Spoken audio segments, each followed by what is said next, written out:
policies and decisions. We need that information. That's why we're doing what we're doing. But they can decide they want to do something different, and there's nothing we can do after the referendum. I'm not sure what we're going. My question is, even if the data show that the solution was not the right thing to do due to safety, the economy aspect of it, if the votes passes, even with that data, the solution will still take place? Yes. So maybe like, if we already know there's about 2,000 petitions that were passed, even without the data at that time, maybe this is the time that people that are here that don't want this should probably come together, be involved, communicate with each other, stay informed, and try to work together to make sure that we make sure that, you know, this doesn't pass. Correct.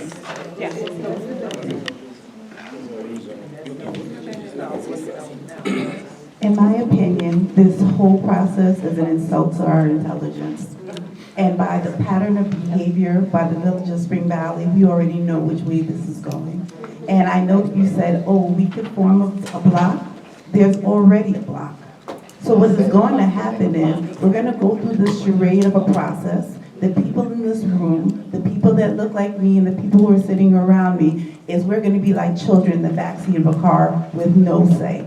And so when this whole survey is done, what's going to happen is going to go to a vote. And what's going to happen, the block that's already in place, they're going to say to them, listen, this is how we want you to vote. Don't worry, we're going to take care of you, whether you're in Ramapo or in Clarkstown, and the rest of us are the ones who are going to have to suffer. We've seen it, we've gone through it, and we're not surprised that it's happening to us again. So I understand you're getting paid $100,000 to tell us don't worry about it, we're researching it, but we already know the decision has already been made in the back room somewhere. We're not disillusioned and we're not foolish.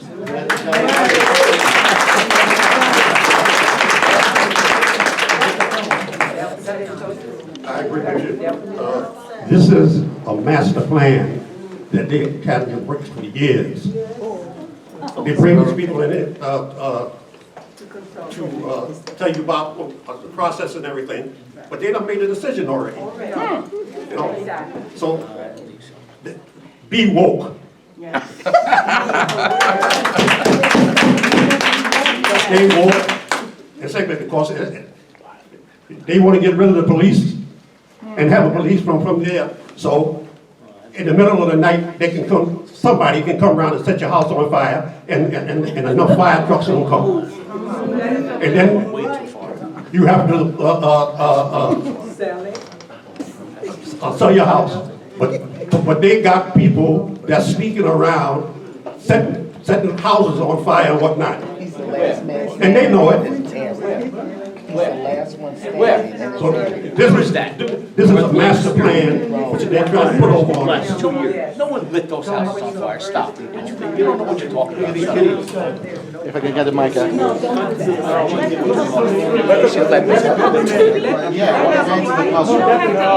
not a village meeting, remember? You don't have to answer. Let people speak. Just keep going with public input.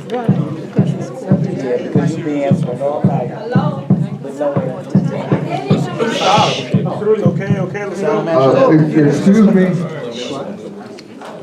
All right, so just to get this clear, the village is broke. So because the village is broke, instead of fixing it, you want to get rid of it. Yes! Exactly. Right? Does that make sense? No, right? No, just not yes. You know, just not yes. I don't want you to explain that. Right? So now, everybody here, excuse me, everybody here understands that the village is broke. But more than understanding that the village is broke, they understand why the village is broke. They're upset that the village is broke. No offense to you or your mans back there. I don't remember your name. Ben something? We love you. We don't know you. But we don't want you to tell us how to get rid of the village. We want a solution to save it. Now, just to highlight for everybody else in here, what you're telling us is, if we can't pay our fire department, our police officers, the other towns have to come and save us.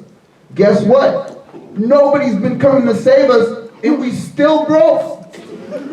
So if you cannot help us, please tell us which door we can point you to and bring somebody that can. Now, you're looking for numbers, everybody's looking for numbers, we don't have them. If we did, we wouldn't be broke. Now, just to save everybody in here some time, if you want to get rid of the village, stand up and leave. If you want to keep the village, stay. Is anybody leaving? No. So just to be clear, everyone is here because, not because we don't have better things to do, we don't want to lose the village, not because we like living here, but because we want to see it get better.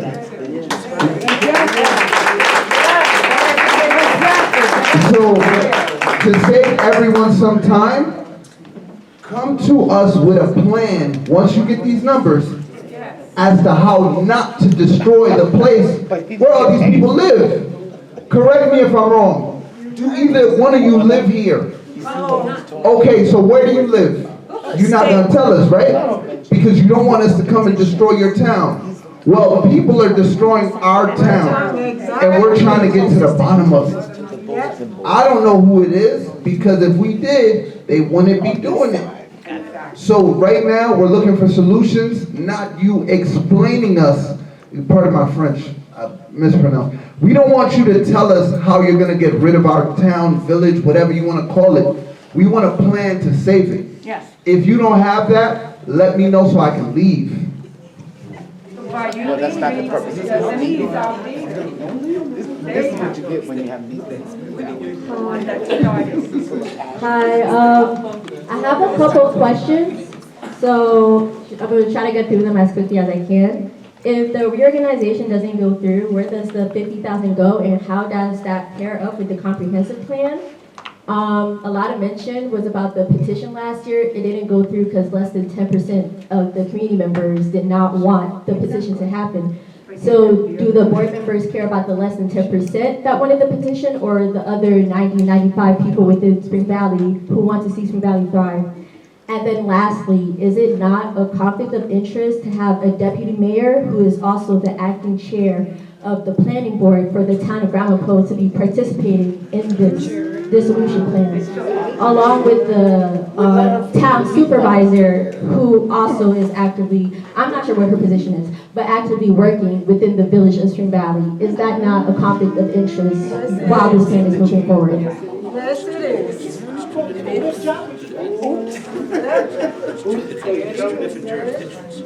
She asked the question. I would like Matt to answer that question. He probably can't answer that. We're not gonna do that. Take the mic, please, respectfully. Ma'am, as far as some of those questions, you know, we're not here to dissolve the village or not dissolve the village. That is really a community decision that will be made between the village board and eventually the electorate if it gets to that point. You know, I am not an attorney, so I would not opine on what some of those other questions you had were, but you know, we're here to provide information and to give everyone here as much information as we can at this time, and we'll be providing more as we move forward in the process. You grab a second. It's 10 to 8. Illustrative purposes. Years ago, we did the village of Mastic Beach. They were the largest village in New York State to dissolve at the time, 15,000 people. They were only a village for 6 years. In that particular plan, we came up with what would happen if they dissolved, because that's what we were hired to do. But we also came up with an alternative budget. Should they want to be a real village on Long Island, what would that budget be? So that the public understood that in that particular village, they were under-taxed and not have the revenue to provide the services that other villages on Long Island had. For them, it would have been a 200% increase if the town took over. It would be a 400% increase in taxes if they were rightly sized their own village. So to your question, are we here to give you a path to saving? Our role isn't to save or dissolve. Our role is, if you are to dissolve, what it's going to be. It's up to you as a board, you as a community. Now, it's very interesting. In every single village that we've worked in that chose not to dissolve, more people got involved in government than ever before.